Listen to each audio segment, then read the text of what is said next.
we're trying to build power, and that happens through vote by vote, block by block.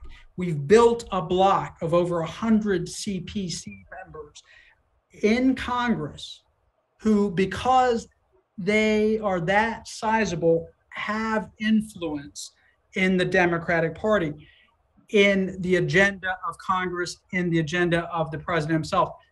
That's what we're trying to do in the Democratic National Committee, is build power, vote by vote.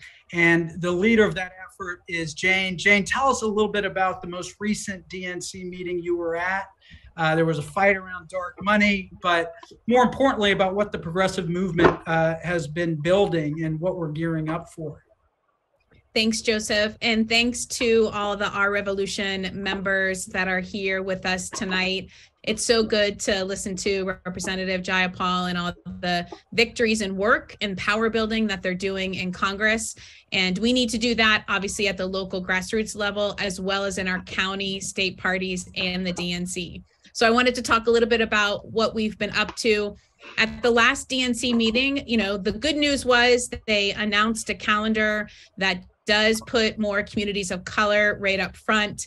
So I'm sure you all saw the calendar in the news. It's South Carolina first, New Hampshire and Nevada go together second, and then they're off to Georgia and then to Michigan. So lots of good news on that front, making sure that the base of the Democratic Party is well represented in our early nominating states. That's the calendar for 2024.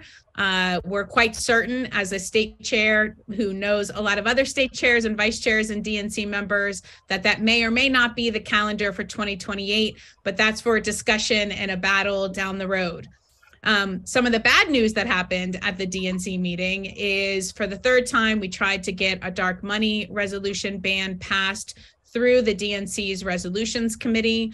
In the DNC platform, our party clearly states that we do not believe in dark money and that we need to get dark money out of politics.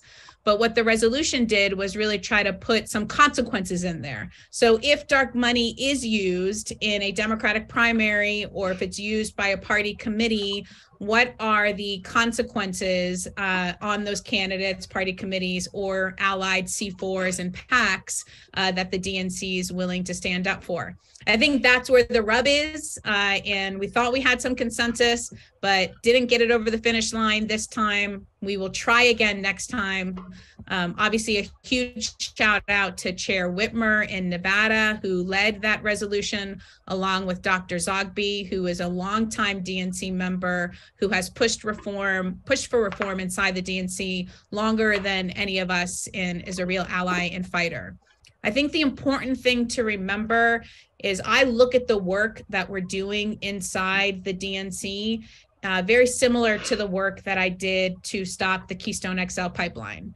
And that is, you have to bring together an unlikely alliance of folks in order to make that change. If I would have stood in a room of farmers, ranchers, tribal members, climate advocates, and told folks the only way you can sit at this table to stop this pipeline is if your primary reason is climate change, I would have lost 75% of the room.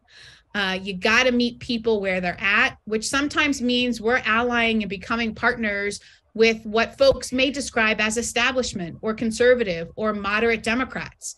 But if you believe in change, and if you believe in democratizing the DNC, then we want you on our team.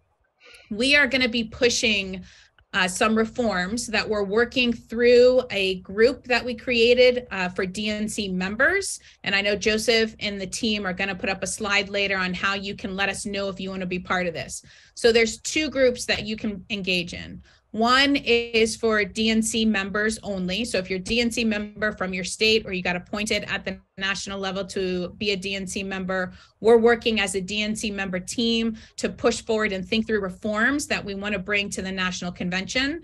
And then Aaron and several other folks are working on a state-based member. So if you're part of your county party or your state party and you're pushing for reform, Aaron and folks have a whole listserv and meetings that they hold to share ideas and best practices. In fact, several folks that just became chair even just this past weekend.